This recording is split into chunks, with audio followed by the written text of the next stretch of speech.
लेकिन जब जब हम इंडियन नेवी डे मनाते हैं, पाकिस्तान को बहुत जख्म पहुंचाते हैं, क्योंकि ये नेवी डे हम इसी खुशी में मनाते हैं कि आज ही के दिन हमारी नौसेना ने पाकिस्तान के कराची बंदरगाह को बर्बाद किया था, बकायदा ऑपरेशन ट्राइडेंट मनाकर। हम लेकिन उससे पहले भारत की नेवी की इस काबिलियत को आप वीडियो के माध्यम से भी देख लें। अक्सर जब नेवी की बात आती है तो लगता है कि समुद्र में चलने वाले ही जहाज होते होंगे, तो ये यहां पर किस तरह से संभव है कि हवाई जहाज उड़ रहे हों, सबमरीन्स उड़ रही हों, सबमरीन्स तैर रही हों, जमीन के सैनिक लड़ रहे हों, इस तरह की मिसाइल चल रही हों। मेरे प्यारे साथियों, भारत की नेवी दुनिया की टॉप 10 नेवीज में कंसीडर की जाती है। अब सवाल है 4 दिसंबर की उस कहानी का जिसके लिए 4 दिसंबर को ही नेवी डे मनाया जाता है। साथियों, ये पूरी जानकारी 3 दिसंबर 1971 से 16 दिसंबर 1971 के बीच की है।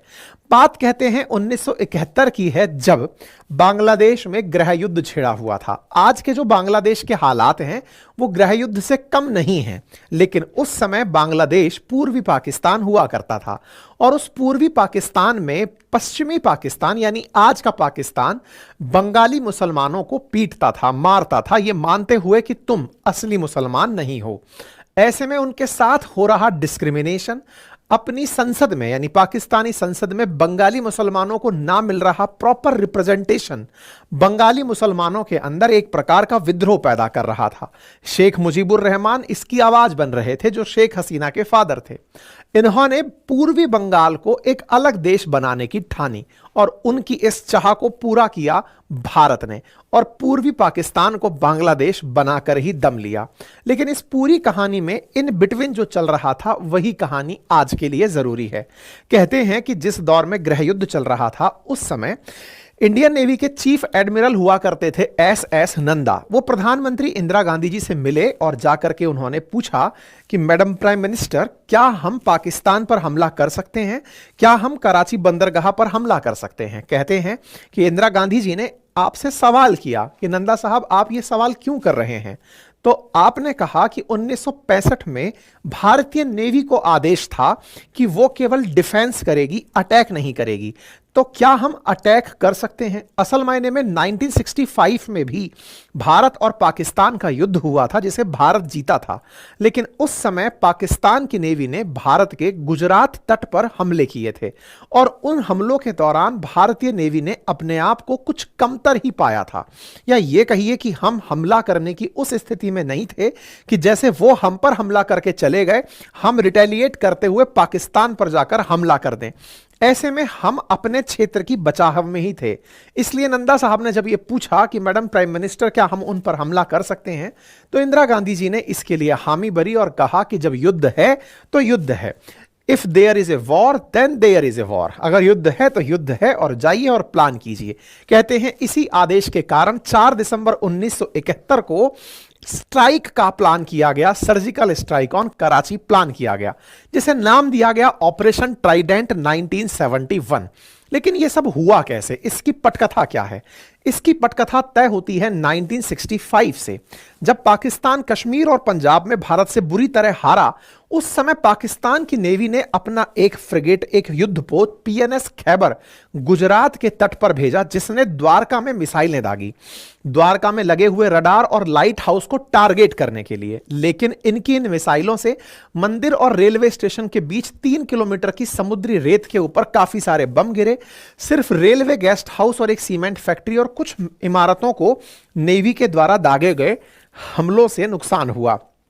यहां ध्यान देने वाली बात यह है कि पीएनएस खैबर नाम का युद्धपोत इस 1965 में भारतीय तट पर नुकसान पहुंचाने आया था। यानी हमने अपना दुश्मन पहले ही टैग कर लिया था कि बेटा बदला तो तुमसे लेंगे। लेकिन इस समय भारतीय नेवी डिफेंसिव मोड में काम कर रही थी। कारण इसके पीछे बड़ा था, हमारे पास समुद्री आर्सेनल कम था।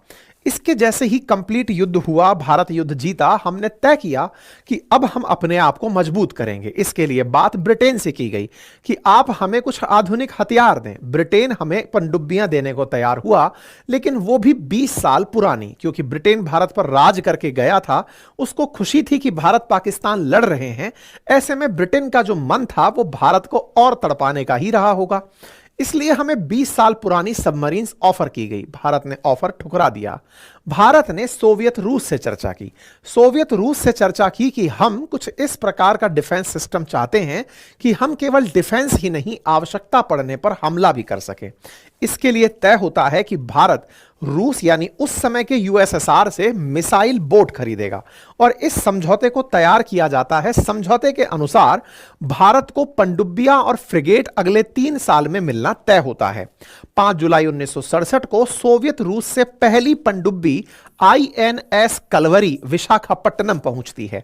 इसी बीच 1971 में युद्ध शुरू हो जाता है, लेकिन इससे शुरू होने से पहले 1.5 साल पहले कैप्टन के नैयर की लीडरशिप में एक नेवी की टीम सोवियत रूस भेजी जाती है। यह बड़ा इंटरेस्टिंग वाकया था। असल मायने में भारत ने अपनी मिसाइल बोट्स की ट्रेनिंग के लिए स्टाफ को, जैसे आज भी हम अपनी तरफ से जो गगनयान भेजने वाले हैं, उसके जो एस्ट्रोनॉट्स हैं जो जाएंगे अंतरिक्ष में रुकने के लिए, उनकी ट्रेनिंग भी रशिया में करा रहे हैं। और हमारे नेवी के जो जाबाज पायलट्स हैं या फिर जाबाज जो कैप्टन्स हैं, इन्होंने वहां जाकर सोवियत रूस की ही भाषा सीख ली। आप विचार कीजिए कि आपदा में अवसर किसे कहते हैं। जिन्हें ट्रेनिंग दी जा रही थी वो वहां की भाषा सीख कर लौटे। वहां की भाषा युद्ध में बहुत काम आई। आप सोचिए कि जिस समय हम कराची पर हमला करने जा रहे थे, तब हमारी मिसाइल बोट्स पर तैनात जो कैप्टन्स थे वो आपस में एक दूसरे से सोवियत की भाषा में बात कर रहे थे, रशियन लैंग्वेज में बात कर रहे थे। पाकिस्तानी सुन तो रहे थे लेकिन उसे इंटरसेप्ट नहीं कर पा रहे थे कि ये आफ्टर ऑल प्लानिंग क्या कर रहे हैं। अर्थात एक ट्रेनिंग जो टैक्टिकल ट्रेनिंग थी, जो मिसाइल दागने की ट्रेनिंग थी, वो भाषा की वजह से और मजबूती के साथ लड़ी गई। खैर, आप इस पर नजर डालकर चलें कि 1.5 साल पहले ही हमारे नौसैनिकों को ट्रेनिंग सोवियत रूस से दिलवाई गई। टीम व्लादिवोस्टॉक के अंदर मिसाइल बोटों को चलाने की ट्रेनिंग लेने पहुंचती है। नैयर अपनी टीम से पूछते हैं कि क्या हम इन मिसाइल बोटों से हमला कर सकते हैं। तो कहा गया कर तो सकते हैं, लेकिन इन मिसाइल बोटों की कुछ परेशानियां हैं। क्या परेशानियां हैं? ये वजन में बहुत ज्यादा हैं। 180 टन के आसपास वजन। 180 टन का मतलब है 180 मल्टीप्लाई 1000, 1.5 लाख किलोग्राम वजन की ये मिसाइल बोट्स हैं। ये फ्यूल बहुत खाती हैं, ज्यादा दूर तक नहीं जा सकती। इतना वजनी है कि आप अगर इन्हें जहाज में लाद कर ले जाओगे तो मुंबई जैसी जगह पर तो उतार भी नहीं पाओगे। और हुआ भी यही। हमारी मिसाइल बोट्स जब मुंबई बंदरगाह पर पहुंची तो इन मिसाइल बोट्स को क्रेन से उतारा नहीं जा सका, तो इन्हें कोलकाता ले जाकर वहां पोर्ट पर उतारा गया और इन्हें दूसरे जहाजों से टो करके, क्योंकि इनके चलने में बहुत एनर्जी खर्च होती थी, गति फास्ट थी तो फ्यूल बहुत खाती थी, इनकी तेज गति के चलते इन्हें टो करके यानी दूसरे जहाज से बांधकर पानी के अंदर लुढ़का लुढ़का कर मुंबई लाया गया और फिर यहां से वेस्टर्न फ्लीट के माध्यम से हुमाते हुए गुजरात के तट तक भेजने का प्रावधान किया गया, क्योंकि ये तेल बहुत खाती थी और चलने के अंदर मतलब चली फिर तेल खा के फिर खत्म, फिर दूसरा तेल का भंडार भेजो। इससे अच्छा इनको खींच खींच के टो करके ले जाना तय हुआ। अब ये मिसाइल बोट्स थी जो भारत आ चुकी थी। इन बोट्स मुंबई के बाद में मैंने आपको ये सारी कहानी बताई। क्या हुआ अब इसी बीच में क्या हो जाता है कि ये बोट्स 500 नॉटिकल मील से ज्यादा दूरी तक जा नहीं सकती थी। इन बोट्स को 8 युद्धपोतों से टो करके फिर लाया गया। मिसाइल बोट्स के साथ युद्ध अभ्यास किया गया और इस दौरान जब हमने युद्ध अभ्यास किया तो हमारी नौसेना इनकी सटीकता को देखकर हैरान हो गई कि कैसे कोई मिसाइल इतना सटीकता से गोली चला रही है या बम डाल रही है। हमारे चैनल पर आप लोग बहुत दिनों से हमारी खबरें सुन रहे हैं, उसके बावजूद भी आधे से ज्यादा लोग ऐसे हैं जिन्होंने चैनल सब्सक्राइब नहीं किया हुआ है। सब्सक्राइब कर लीजिए, क्योंकि पीएनएस खैबर ने जब हम पर गोलियां चलाई थी या फिर मिसाइलें दागी थी तो वो टारगेट द्वारका को कर रहा था, लेकिन एक भी हमला उसका सटीकता से नहीं पड़ रहा था, बस गोला आकर गिर गया। कोई टारगेटेड हमला हो नहीं पा रहा था। और जब हम यहां टारगेट कर रहे थे तो एग्जैक्ट एक ही जगह पर जा जाकर मिसाइलें गिर रही थी। उम्मीदें बढ़ने लगी कि अगर युद्ध हुआ तो हम इनका उपयोग करेंगे। और लगता है नेवी की मंशा ईश्वर ने सुन ली और 1971 में जो यहां पर गृह युद्ध की स्थिति पूर्वी पाकिस्तान जो आज का बांग्लादेश है उसमें तैयार हुई, तो पाकिस्तान को लगने लगा कि भारत इंटरफेरेंस कर रहा है पूर्वी पाकिस्तान में और बांग्लादेश की बनाने की चाह रखता है। ऐसे में पाकिस्तान ने अपना दुश्मन भारत को माना। 23 नवंबर 1971 को उस समय के राष्ट्रपति याह्या खान ने इमरजेंसी का ऐलान कर दिया और अपने देश को युद्ध के लिए तैयार रहने को कहा। जैसे ही यह ऐलान हुआ, भारतीय नेवी ने कराची को टारगेट करने का प्लान बनाना शुरू कर दिया। 1 दिसंबर 1971 को कराची पर हमले का आदेश होता है। कहानी कुछ इस तरह से है कि यहां पर जब हमारे खिलाफ युद्ध की मंशा लेकर पाकिस्तान स्ट्रेटजी बनाना शुरू किया, तो उस समय खूब सारे गुप्त सूचनाओं का एक जगह से दूसरी जगह पर इंटेलिजेंस के माध्यम से आदान प्रदान हुआ। पता चला कि पाकिस्तान निश्चित ही भारत पर हमला करने की तैयारी करेगा। इस बीच में नेवी अपनी तैयारी शुरू करती है और इस तैयारी में कराची पर 3 मोबाइल बोट्स INS निपात, INS वीर और INS निर्घट को अटैक करने के लिए तैयार किया जाता है। 2 दिसंबर 1971 को पूरा वेस्टर्न फ्लीट मुंबई से कराची के लिए निकल जाता है। वेस्टर्न नेवल कमांड के flag officer commander in chief SN Kohli अपनी पुस्तक वी डेयर्ड में लिखते हैं कि 23 नवंबर के बाद 3 मिसाइल बोट को गश्त करने के लिए गुजरात के ओखा तट पर रखा गया था। उन्होंने ओखा के आसपास के क्षेत्रों में बहुत महत्वपूर्ण जानकारियां जुटाई। चूंकि बेड़ा कराची से बहुत ज्यादा दूर नहीं था, मतलब गुजरात से अगला स्टॉप ही कराची है, तो ऐसे में एक लाइन बनाई गई ताकि दुश्मन देश की नेवी के साथ कोई टकराव नहीं हो और पता चल जाए कि बॉर्डर क्रॉस करके कौन हमारी तरफ आ रहा है। पाकिस्तानी अफसरों ने भी कराची जाने वाली सभी व्यापारिक जहाजों को सूर्यास्त और भोर के बीच 75 मील के भीतर बंदरगाह तक नहीं आने की चेतावनी दी। यह माना जाएगा कि अगर कोई जहाज आ रहा है तो फिर वो पाकिस्तान पर हमला करने आ रहा है। युद्ध की तैयारियां चल रही थी। बिल्कुल यहां गुजरात का ओखा तट है और इसके साथ में यहां पर कराची बैठा हुआ है, तो बिल्कुल इस जगह पर हमारे जहाज खड़े हैं, इन पर नजर लगा करके कि अब कुछ भी होगा तो प्लानिंग किस तरह से होगी। अब 4 दिसंबर की रात हमले के लिए 3 मिसाइल बोट कराची पहुंचती हैं। होता क्या है कि 3 दिसंबर 1971 को पाकिस्तान की वायुसेना भारत के कई सैन्य अड्डों पर एयर स्ट्राइक कर देती है और उस एयर स्ट्राइक के होते ही भारत के बहुत सारे ठिकानों पर, विशेष रूप से भारत के अंदर तक, मतलब आगरा तक, भारत के आगरा एयरफोर्स स्टेशन पर भी पाकिस्तान की तरफ से एयरफोर्स का हमला हो जाता है। भारत की प्रधानमंत्री बोलती हैं, इंदिरा गांधी बोलती हैं कि हम पर हमला हो चुका है। ऐसे में मतलब श्रीनगर है, पठानकोट है, इन सभी, अवंतीपुरा है, इन सब पर पाकिस्तानी हमले होने लग जाते हैं। इधर से फिर नेवी को ऑर्डर दिया जाता है कि अब आप जाइए, आप अपने हमले की प्लानिंग करिए। भारत युद्ध का ऐलान कर देता है। 4 दिसंबर 1971 की रात 3 मिसाइल बोट, यानी आज ही की रात 3 मिसाइल बोट जिन्होंने हाल ही में रशिया से प्रैक्टिस की है, INS निपात, INS वीर और INS निर्घट, कराची पर हमला करने के लिए निकल पड़ते हैं। उनको 2 फ्रिगेट INS किल्तान और कछाल करके ले जा रहे हैं, टो करके ले जा रहे हैं, खींच कर ले जा रहे हैं। एक एरो टाइप की स्ट्रक्चर बनाई जाती है कुछ इस प्रकार से, और इन्हें खींचकर आगे ले जा रहे हैं क्योंकि ये बहुत दूर तक चल नहीं सकती हैं।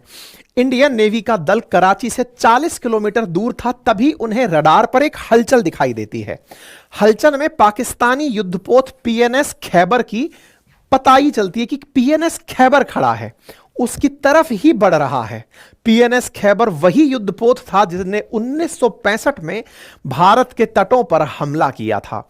PNS खैबर की जैसे ही जानकारी मिलती है कि यह कराची तट पर खड़ा है, बस इसी समय पर हमारी तरफ से रात ठीक 10:40 पर INS निपात पर मौजूद squadron commander Bhabru Yadav INS Nirghat को अपना रास्ता बदलकर पाकिस्तानी युद्धपोत पर हमला करने का आदेश दे देते हैं। PNS खैबर इंडियन नेवी की रेंज में आ जाता है। INS निर्घट उस पर मिसाइल से हमला कर देता है। PNS खैबर जितनी देर में यह समझ पाता, उस पर हमला होना शुरू हो गया था, लेकिन मिसाइल रुक नहीं रही थी। उधर से PNS खैबर एयरक्राफ्ट गन चला रहा था अंधेरे में कि मुझ पर हमला तो हो रहा है, लेकिन हो कहां से रहा है नहीं पता। हवा में यह मिसाइलें अपनी चला रहा था, लेकिन इस पर हमला हो रहा था। PNS खैबर इन हमलों से हिल गया और उसके बॉयलर रूम के अंदर भीषण आग लग गई, और इस भीषण आग के बाद वहां के मौजूदा जवानों को नहीं पता चला कि यह हमले की दिशा और दशा भविष्य की क्या होने वाली है। परिणाम यह निकला कि PNS खैबर, पाकिस्तानी नौसैनिकों का यह जहाज 11:20 पर दूसरी मिसाइल हमले में पूरी तरह खत्म हो जाता है और 222 पाकिस्तानी जवान इस पीएनएस खैबर पर खड़े खड़े पानी में डूब जाते हैं। यह वो तस्वीर है जिस पीएनएस खैबर ने कभी भारतीय तट पर हमला किया था।